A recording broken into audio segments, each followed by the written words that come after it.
Hello, fellow witches. Thanks so much for tuning into the Modern Witches podcast. It means so much to have your ears here and your spirits here with us as we explore the many ways the witch shows up in our world. I am popping on here to remind folks that the Witches' Confluence is just around the corner. This year, the Witches' Confluence is dedicated to spiritual activism as a way to fortify our spirits for the transformation that is demanded of us. The Witches' Confluence is taking place both online and in person, with online workshops happening from October 27th through the 30th, plus featuring recordings from our in-person confluence that's taking place on November 2nd in San Francisco at the San Francisco County Fair Building in Golden Gate Park. Our in-person Witches Confluence features a keynote presentation from Jessica Lenyadu, who will be talking about energetic boundaries in times of chaos and offering space for Q&A. All of these events are really designed to help us get through what is going to be and already has been a deeply challenging and transformative moment in our collective evolution. And spiritual activism is not a replacement for the real work we do in the world around political organizing and protesting and activist activities, but it is designed to support us in maintaining resilience and maintaining our resource during these times when so much is demanded of us. So please check out our offerings. Head to modernwitches.org and see the Confluence lineup of incredible workshops. And we'll see you either online or in circle. Blessed be. Most astrology software is outdated and hard to use, creating frustration in your practice. Luna empowers your sacred spaces with beautiful astrology software. Enhance your focus across all your devices with zero hassles, freeing yourself from ads and clunky designs. Transform your astrology with Luna's beautiful and intuitive interface, allowing you to wow your clients and immerse yourself more deeply in your craft. Don't let outdated and ad-ridden software restrict you to a single platform and create frustration. Empower your sacred spaces by visiting lunaastrology.com today and entering code CONFLUENCE during sign-up for a 15% off discount. Find this code in our show notes. Hello and welcome to the Modern Witches podcast. Here we are to dive into the mysterious deeps of Scorpio season.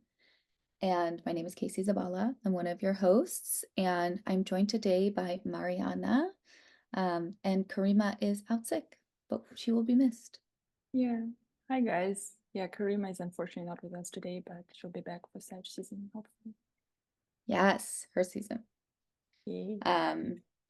So yeah, we were just kind of doing our prep meeting for Scorpio season and just acknowledging how deep and intense this season has the potential to be. But before we dive into that, I want to remind folks that the Witches Confluence is happening. It is just around the bend. We have online content and workshops happening from October 27th through October 30th. And then we'll be recording some of our live Confluence workshops in San Francisco, and we'll be sharing those recordings for our digital audience. So we have such a beautiful, robust offering. If you can't make it to San Francisco on November 2nd, definitely check out our online offerings. They're really lovely. And, you know, this conference is all in service to our theme of spiritual activism. And I've been having more conversations with myself and with other people about what that means of late. And I thought it'd be good just to say a couple words about it. And I kind of want to put Marianne on the spot and just ask you, what do you think, like, what does spiritual activism mean to you? This is such a good question. First thing that we talked a little bit before we started recording, like you just mentioned, like that phrase. And then the first thing that popped into my head was responsibility. Yeah. Radical responsibility. Spiritual activism is not possible without first recognizing radical responsibility and your radical authority in the matters of your focus, action, words, deeds, integrity, what's important to you, what's not important to you, what's essential to you, how you cultivate your creative essence is how you connect to probably to spiritual activism. It can't be divorced from your essential core of who you are, of your authentic core. That's a I lot of love that. responsibility. Yeah, it is. And I think, I mean, that really speaks to a big piece of this work for me, which feels like it's the antithesis to spiritual bypassing, Mm-hmm. which I think we see a lot within New Age communities, where, it's all about love and light or moving beyond the pain, moving to a place of healing, Mm-hmm. not necessarily engaging with the deep shadow work. Um, and I think for me, spiritual activism is the work of feeling internally resourced enough Mm-hmm. to be responsible, like to really show up for your communities, for acknowledging your privilege in the world and doing something about it, Mm-hmm. for seeing the harm that's being perpetrated by others, and also stepping in those moments. So I think we've all been on our own journey of like waking up to what our activism looks like, and I am someone who believes that we each have a very unique, diverse role to play. Like, we don't all participate in activism the same way. Mm-hmm. But I think the spiritual piece is all about being resourced enough to like be responsible and show up. Mm-hmm. Yeah, I like that. It's I don't know, like when that love and light narrative, Mm, it's a choice within the dualistic, so like, everything is in duality. You mhm. can't choose one or another. The capacity to expand yourself, to hold, that is the ultimate goal, which is actually very like Piscean. We have Saturn Pisces right now, and Mhm. that's teaching us it's not about like dwelling completely always in the darkness or always like dwelling in the light, because each one of those is a choice of one side of the duality or the other, and it can't, we have to learn how to navigate and kind of flow from one to another and hold both. Definitely. Yeah. Absolutely. I think that to me feels like one of the big themes of our like conscious evolution at the moment. It's like really understanding what duality is and how to Yeah. participate in it fully, in the Yeah. complexity of it. Yeah, and if it sounds abstract, because it even like we talk, it is abstract, but it's also not abstract at all, because we look at the political system, if we look at all that is transpiring around us, it's perpetuation of duality, and our job is to hold the complexity of what's happening. Right. I Hold think it's all the pain of the people mm-hmm, involved, honor all of the trauma that mm-hmm, led to all these choices that people are making right now, and also honor that there can be multiple ways forward. There's not mm-hmm, one solution definitely. to these issues. Pick one. Yeah, definitely. But Yeah. yeah, I wanted to just tune into that as we enter Scorpio season, get closer to our event, and offer, the spaces that we're creating, the educational environments that we're creating as spaces for spiritual resilience building, Mm-hmm. for the road ahead. And, we're going to be getting into the transits of Scorpio season. There's a lot to prepare Mm-hmm. for, I would say. Wow. Yeah. And I think we've all been doing it in our own way. Yeah. I'm looking there's like no video, but I'm like my eyes widen because I'm just thinking about this Scorpio season. I'm like, I know. it's quite a ride, people. It's quite a ride.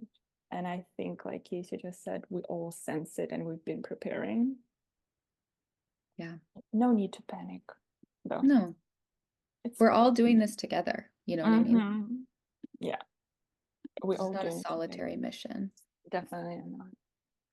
And there's a place for joy in it too. So Yes, remember that. absolutely. And I think too, just to say one more piece about the witches confluence, whether or not you come in person or online, we're also trying to help you connect to your magic and connect to what makes you feel powerful and enchanted. So there's a lot of room for that in what's happening and unfolding. So don't forget that piece. It's the most fertile soil, actually, Mm, for that. And everything is yes. moving. It's less stagnant than it was a few years ago. Saturn and Pisces. It's moving. It's like those waves that just move in things. Seriously. Seriously. Yeah. Well, All should we look at the chart of right. the sun ingress into Scorpio? I'm gonna open it right now. Yeah, it's on what, October 22nd. Sun enters Scorpio. Well, it's a Mars ruled season, first of all. And in traditional astrology.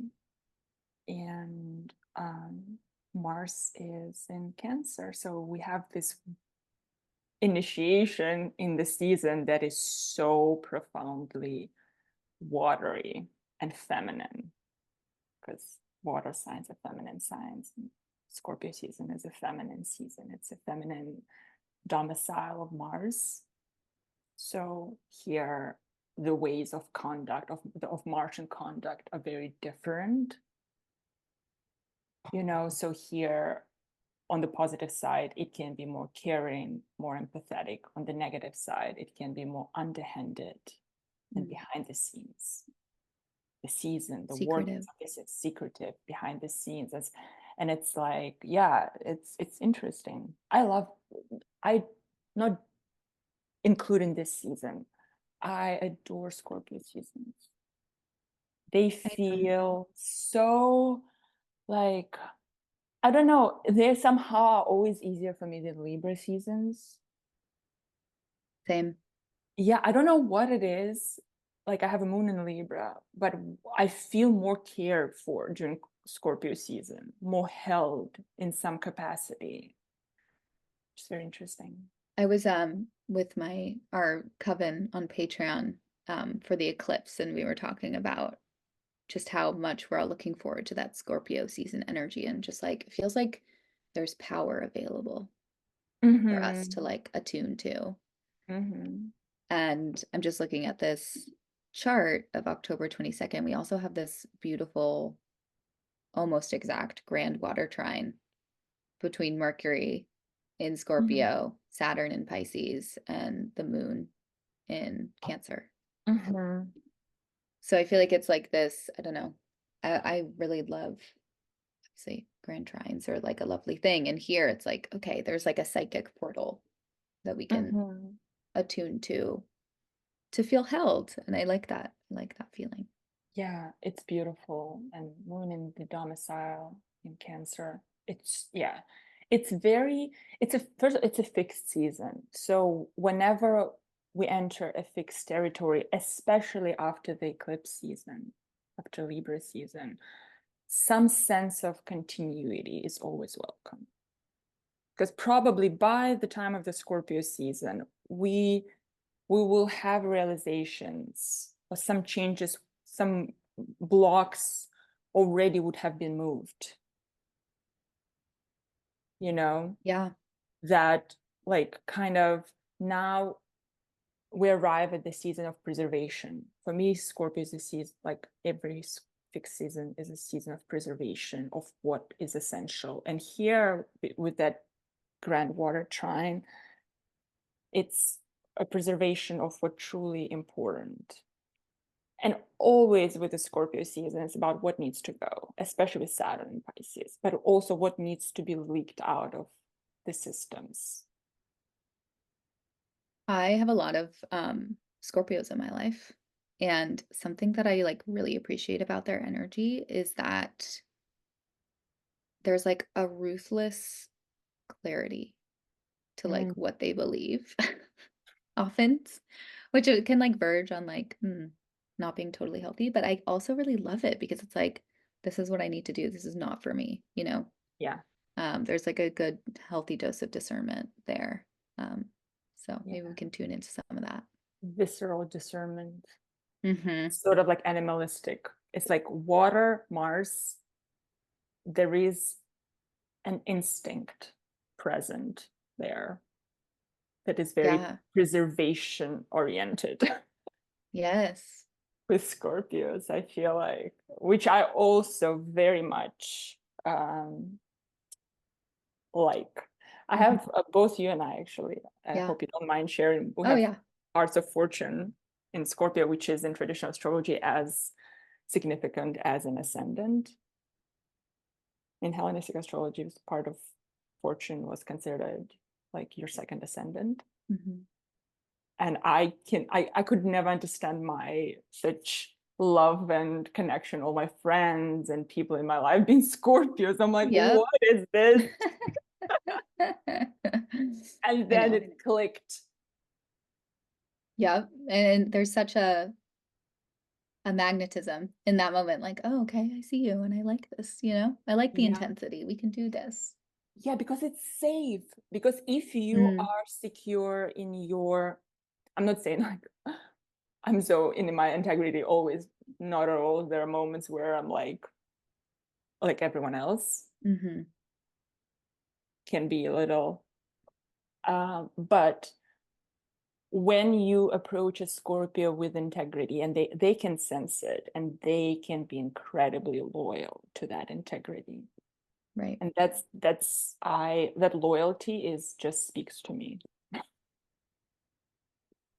Totally. Yeah. Totally. As a Leo sun, it also, I double down on that. Especially for you with a fixed chart. Oh, Oh, yeah. yeah. Heavy, heavy Heavy. fixed. Yeah. But let's All talk right. about this Mars and Cancer a little bit because it Mm. features heavily obviously features heavily right Hmm. now in the stars, but this Hmm. season. Yeah. Well, I think it's going to be Mars is the key planet for the rest of the year and into 2025 in many ways. Because, well, as we begin the Scorpio season, Mars is barely moving. First, it moves maybe like a degree every 2 days, then a degree every like 3 days. It's slowly getting through the last decade of Scorpio. And on October 24th, Mars will sextile Uranus in Taurus, and on October 27th. And I'm putting them together because they're like nothing really, but this transition of Mars and Scorpio, it's making this connection to the outer planets in the beginning of Scorpio season. So it sextiles Uranus and Taurus, it trines Neptune in Pisces on October 27th. So what it does, it slows everything within our own lives and within the outer, like more collective reality.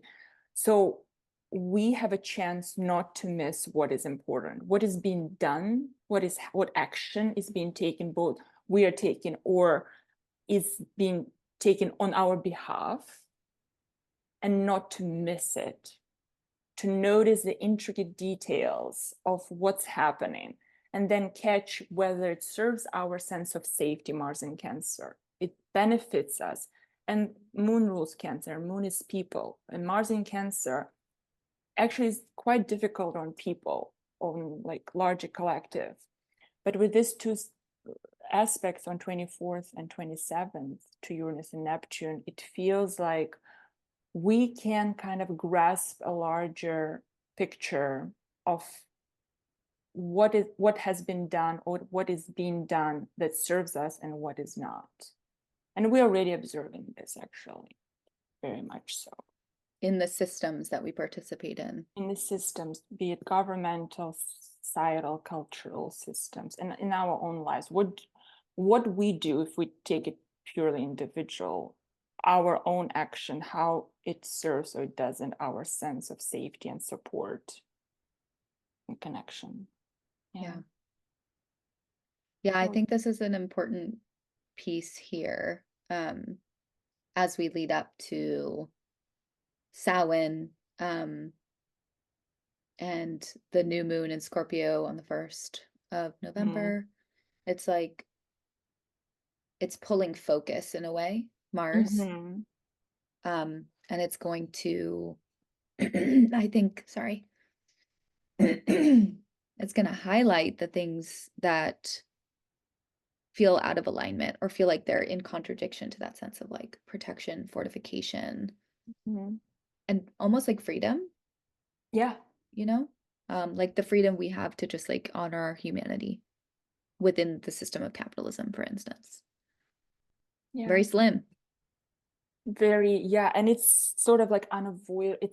It's so it hits so close to home, this Mars, to our essential needs, essential mechanisms that provide us safety. It hits so close to those things, and then it like gets this support from this outer planets leading up to this new moon that is ruled by this Mars. Everything is so sensitive, where it's like like whatever's unfair or feels unjust to us, to actually like to the systems of care in place, will be incredibly highlighted here. And yeah, should we talk about this new moon?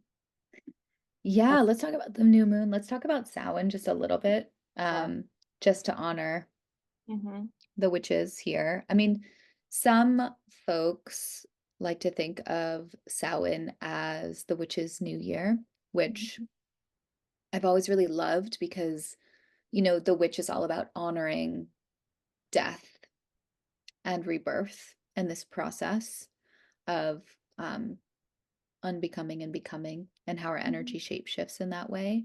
So, Samhain is the time when we have historically in different cultures honored our ancestors. And there are many festivals from the Dia de los Muertos to All Saints Day to, celebrations in Poland where you go and sit out in your cemeteries and honor your ancestral dead, where you're communing with the dead. And I love this as a sense of like a witch's new year, because it's like, I feel this a little bit in our collective energy. It's like we're dancing on the grave of capitalism, right? Let's like be in that mindset where it's like we are honoring what is dying, and how can we like really be with that.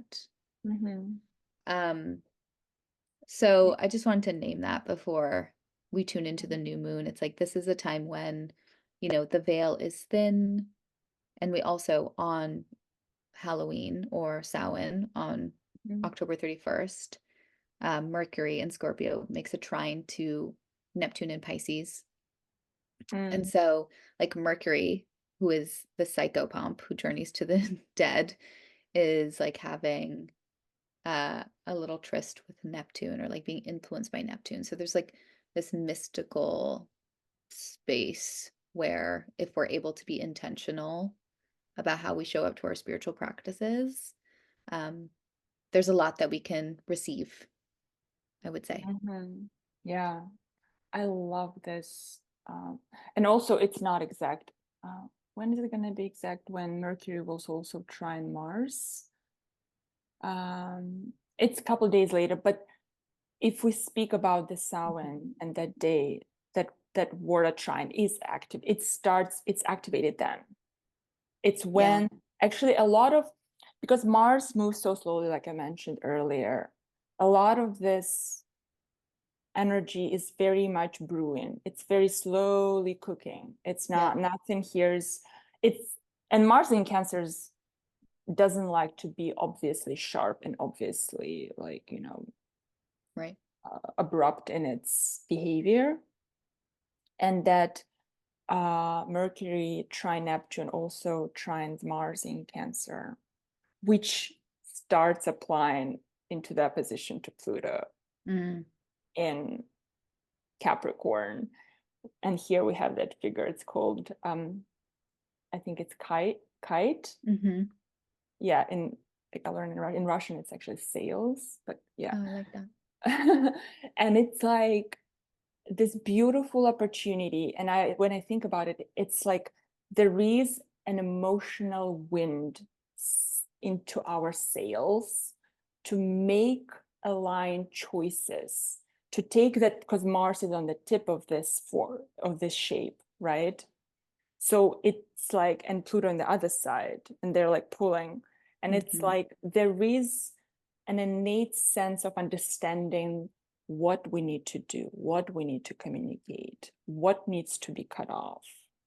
There is an opportunity to harness that kite or the sails and to move into the right direction with this aspect. So I just want everyone to, I know Mars opposite Pluto, and we're going to talk more about it, is not an easy one, but that Neptune Mercury like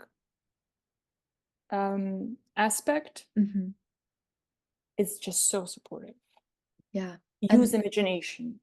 Yes, and you had mentioned this too earlier. It's all happening under the dark moon, which for me feels like such a beautiful time to, I think Angela Mary Magic had like planted this in my brain. It's like the dark moon is the time to lay your burdens down, I love that. which I really love. And I think it's a fertile time to do that dreaming work as well that you're speaking into. So, a great time to tune in with your imagination right before the new moon. Yeah. And the new moon. So the new moon on November 1st, which is such an auspicious day as well. At 9 degrees, I think, yeah. 9 degrees 9 of degrees. Scorpio. Oh, this is just, it's going to be taking us apart in all the necessary ways. It's because it's dark and there's like that empty well. Yes. Of our like deepest fears and desires and yearnings, which is Scorpio. And that tension between Mars that is like pretty much, it's from November 1st, Mars opposite Pluto will perfect on November 3rd, but it's very much active. So consider this lunation and few days onwards is the time when the ruler of this lunation will be pulling out of you and out of the fabric of our society, out of our lives, and cutting what is disempowering, what is robbing off sense of safety, what is robbing us of that care that we innately deserve. Right. Yeah.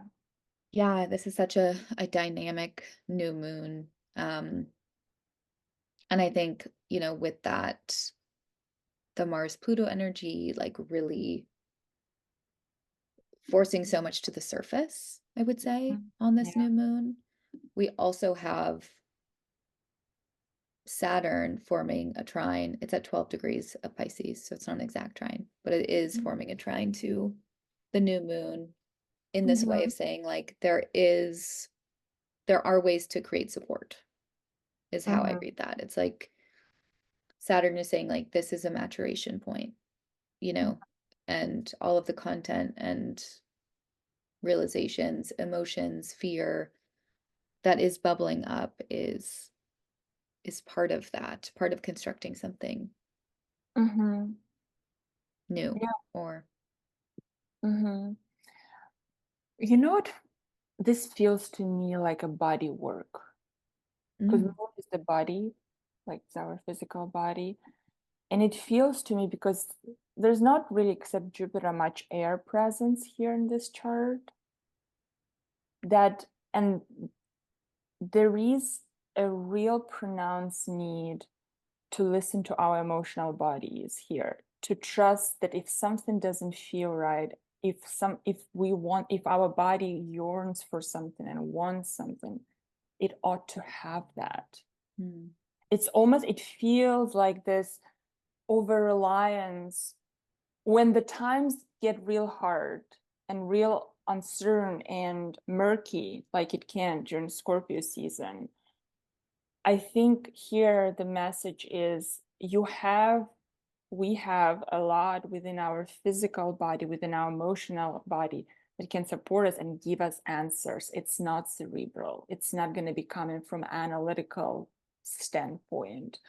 We need to really start digging into the flesh of our like into our flesh, into understanding what do we feel and how can we navigate this time in acceptance of that physical self on a whole different level.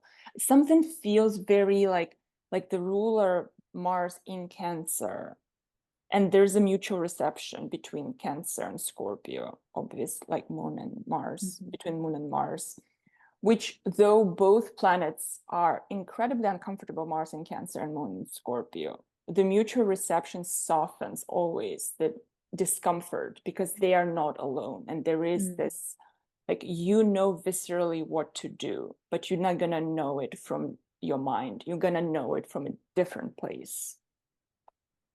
And I think that's really real because that, Mars Pluto alchemy is extremely primal energy on an archetypal level. And there's a way in which we just have to pay attention and study and listen, whatever that Mars Pluto is showing us, whatever it's like stirring up within us.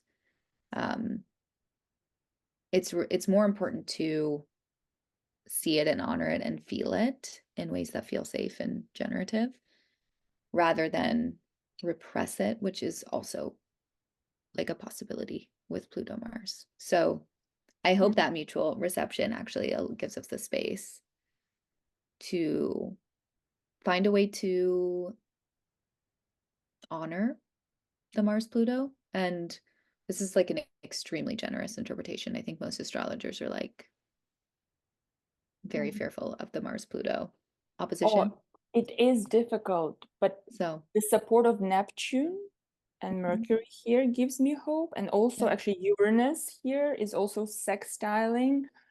Like, it's not far away. It's like 4 degrees of orb. So the outer planets. So when all the outer planets are forming one way or another harmonious aspects to this very difficult opposition between Mars and Pluto, what it tells us that it might be difficult in the moment.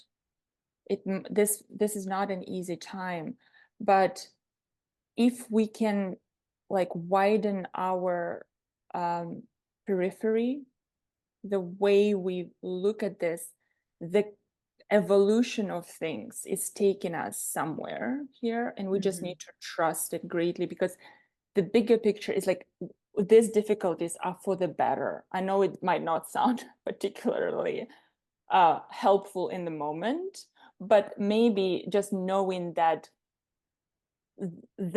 into which we are growing with the outer planets is worth this pain. I mean, especially when you consider that this is Pluto's last couple weeks, whatever, 20 days in Capricorn before it moves into Aquarius. And it's the For last good, opposition of moving forward. Mars. Yeah. And there will be one more opposition, but it's going to be Leo Aquarius axis once. Yeah, but we'll talk about this later. So it's the last Cancer Capricorn opposition for these two planets, and it's just, it's so deeply aligns with the changing of the guard,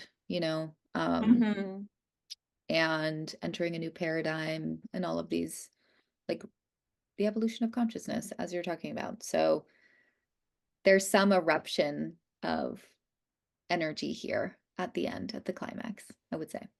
Absolutely. And it is like we talked about the responsibility, but it is about responsibility. Mars opposite Pluto is about you gotta, if we want a freedom and respect and safety, we have to take responsibility for that ourselves. Yeah. It's not going to be given. This opposition speaks about these things are not given. Yeah, we can't be expecting No. these systems, these oppressive systems, to suddenly support us. And we have to take responsibility to build new ways of operating. Yeah. So it's big work. Here we are. It's big work. And it's like this, like Casey, you just said, it's the last opposition. This is difficult. It touches upon generational trauma. It touches upon generational pain. It touches upon like in our individualized things that we have been mulling over for like almost 16 or 17 years, that have been like cooking within our systems in regards to the places we came from and what has been given to us and what hasn't been given to us, and how we feel about it and how angry we are about it. And like this is that opportunity to like acknowledge of that, but the last step for me is always take that responsibility. We got to build differently. Totally. We have to show up for each other differently. And I think, I don't know, for me, I've been thinking a lot about this individual responsibility piece as like self-care. And it's important that we take our self-care into our own hands so that we can actually show up in community and in these collective spaces, resourced and like able to be with other people responsibly, you know? So yeah. Good luck to all of us. So yeah, I mean, I just also want to mention in the foreground, like in the US, we're like approaching this election. So it's gonna be very charged politically, energetically, around this time as well. And on the 2nd of November, we have Mercury entering Sagittarius. So Mercury moves into a fire sign right before the election, that I think is like kind of interesting. And it's not the favorite position of Mercury, because Mercury in Sagittarius exaggerates. Like it's like Drama. It's in a Jupiter, Mercury in a Jupiter ruled sign can like show its negative parts, which are about trickery and exaggeration and amplification, or anything underhanded. Because when it's like it's Mercury, I always think about Mercury in Jupiter ruled sign, like Mercury in a candy shop. It's like, oh, I can do so much. There's Jupiterian land, no boundaries here. I can do whatever I want.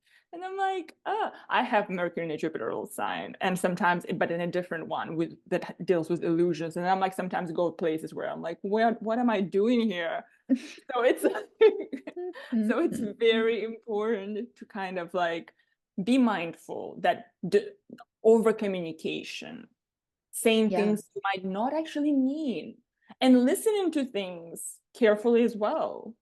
There's going to be so much chatter, so many opinions here around everything that's happening. So yeah, I would say like practicing media discernment and maybe even like what am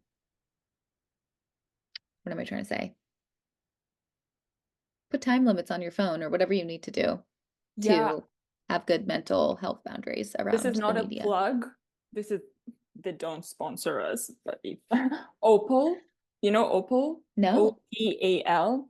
So this is an app that, because my Mars and Jupiter and Gemini does not possess enough free will to, not free will, just will Yeah. to restrict myself enough to be off the social platforms. Hmm. But I got this, and like first I get the free trial for a week to see, and but even if it's free version, it's still enough, and it's not gonna let you access. You put a time, and it's not letting you access, because I delete Instagram, but I still can open it. Totally. You know, and Yeah. then I put this in it, and I click Instagram, and it gives me like some nice quote, and it's like, it's not time yet, go walk in the woods or something like that. I love And I that. love it, and like I put it, and then I just don't have an option. I can't access it. Honestly, it's good. It's good to be doing that. It's All of so, us need some yeah, boundaries, some better boundaries. I know I do. we all do. And like we say it, like with the, like Casey said, with an election, be careful with information. Mhm. Nothing is, especially there, I think the Mercury retrograde at the end of the year is going to be in Sagittarius. So, boy, buckle up. It's Yeah. like things are coming for revision there in December. But just back to responsibility. You can disagree with me here, but there's not a single party, a person, a president, or whoever it is that can save us at this point. So don't invest your precious emotions to the extent of depletion into something that you have ultimately, like you have some control, but your bigger control in a different place. Mm. Actually, it's in a long game after election Yep. actions. Yeah, I think, for those of us who have been politically active for a long time, we see the cycles and we understand, how important it is to pay attention to our local elections, Mm-hmm. to do grassroots organizing and to really, be aware of what's going on in your local community. Exactly. So that's what I'll say about that. Yes, Um, keep it in Gemini. yeah. Yeah. Okay, so we have Mercury entering Sagittarius on the 2nd, and then on election day, Mars enters Leo. And in the midst of this, on November 3rd, Mars makes that exact opposition to Pluto. So, as Mariana was saying, we'll be feeling this Mm-hmm. opposition because it's like a slow build and a slow release. So, A week before election, it's all coming there. yeah. Um, So yeah, so Mars yeah. entering Leo on the 4th. I'm so looking forward to that and not looking forward to that at the same time. Well, Does Trump have Mars and Leo? is ascendant Leo. Oh, okay, right. Um, he's Leo ascendant, Mhm. and I am like, damn it. Mm, Like, I actually do need, I'm not gonna talk too much about this because I haven't in a while looked at his chart. So I can't speak confidently. But yeah. for us, overall, it's a positive change in dignity. Mars loves being in fire signs. Mars, especially in Leo, it's though Sun and Mars are not necessarily like in traditional astrology, the best of friends, but it's much more preferable for Mars to be in Leo Yeah. because here it's sort of like getting out of this place of either frustration or emotional turbulence and into more proactive doing, and like, and then there is mutual reception between Sun and Scorpio and Mars and Leo for the rest of the Scorpio season, which is incredibly beneficial. It's a square, it's like but still mutual reception for me is always like this kind of silver lining factor where I'm like, well, they see each other, like something here can be working. But Mm, Mars is also cutting, and like Leo is Sun ruled and Sun is in Scorpio, and I'm like, what's cutting? what's yeah. what's happening here? Very sharp. Very Very sharp. sharp. I did have to look, and Kamala Harris has Mars in Leo. So, Oh, do you remember degree? it says it's the 21st degree. Let's see. Oh, so it's gonna get there only in the mid of 2025, Yeah. like So, the first half. sorry, folks, I didn't do my homework before, but I had to look. I had to know. Yeah. So Yeah, it's so fascinating. interesting. Yeah. So something here is, well, first of all, it's brings on individual level in our lives Mhm. a more assertion and desire to express ourselves and put efforts into things that feel deeply Sun and Scorpio important, things that are like simmering within our souls and spirits as essential qualities, essential deeds, essential undertakings for us. So I I think think, that's so, yeah, that's like just really a nice thing. And I think for anyone who's feeling like election stress around this time, like on this day, like do something that feels like allows you to assert your power, like that mhm, where you feel creative, you know? I think that would be a really positive way to just like yeah. reclaim your energy. Yes. Do something. And like just remember, Mars, like once again, is moving incredibly slow. It's gonna go retrograde on December 6th during Sag season. So like Mhm. it's enters November. So you understand how slowly it moves. On November 4th, Mars enters Leo, and it will only progress to the 6th degree of Leo until December 6th. So for, it's going to be traveling those 6 degrees until the first week of December. It's So wild.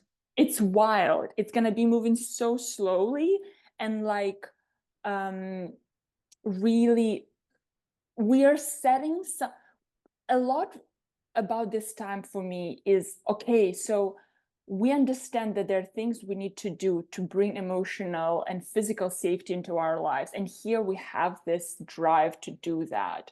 But it's slow and it has to be intentional. And we're gonna, but if something is moving slow, I just want to tell everyone do not get discouraged. Mm, It's timing. Everything is perfect. It meant to move slowly.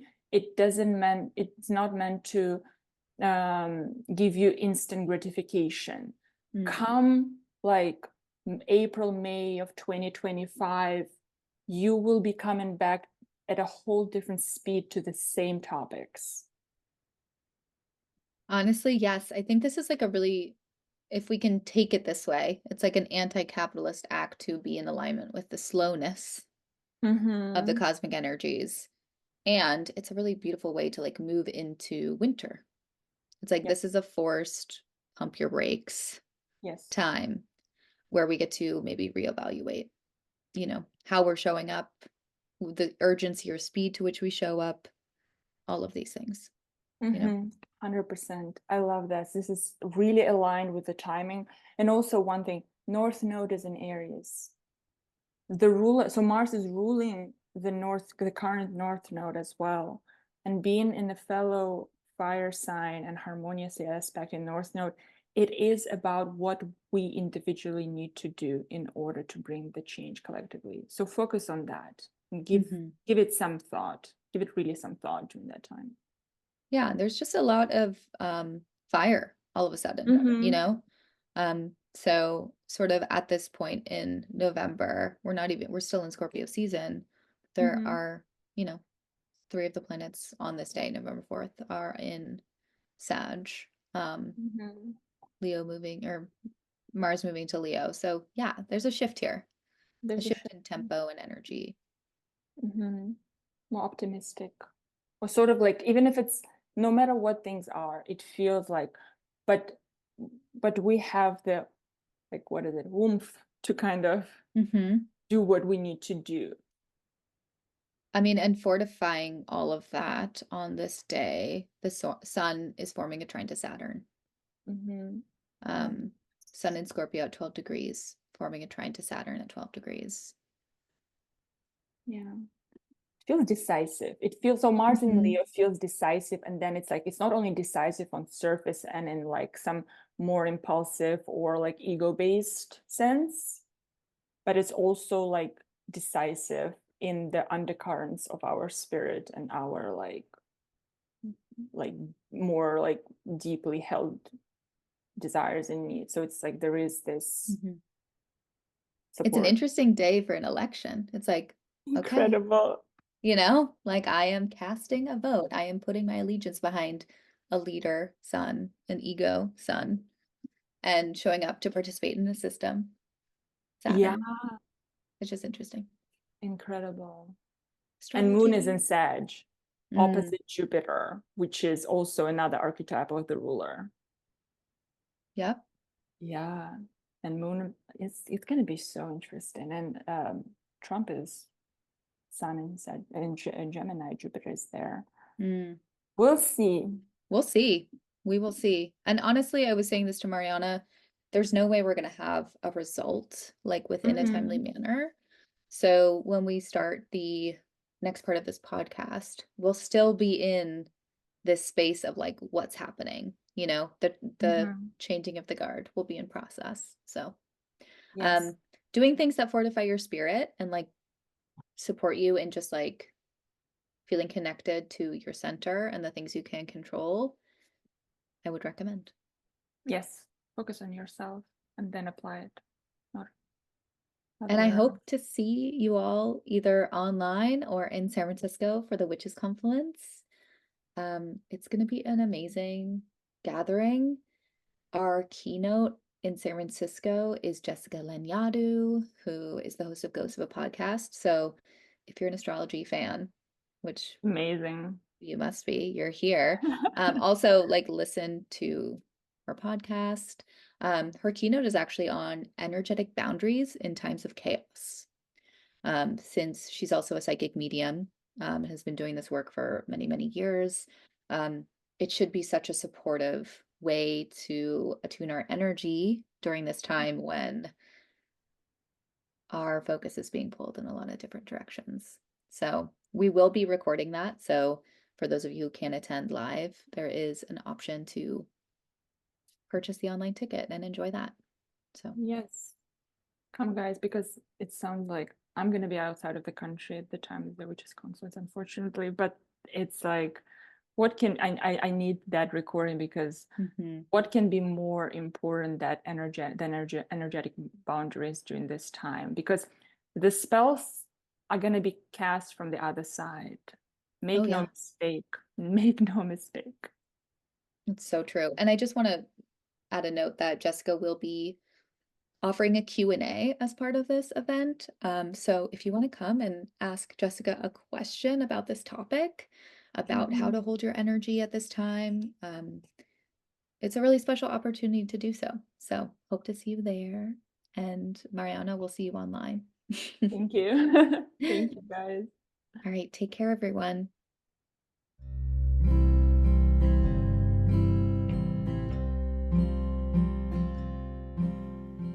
Thank you for tuning in to the Modern Witches podcast.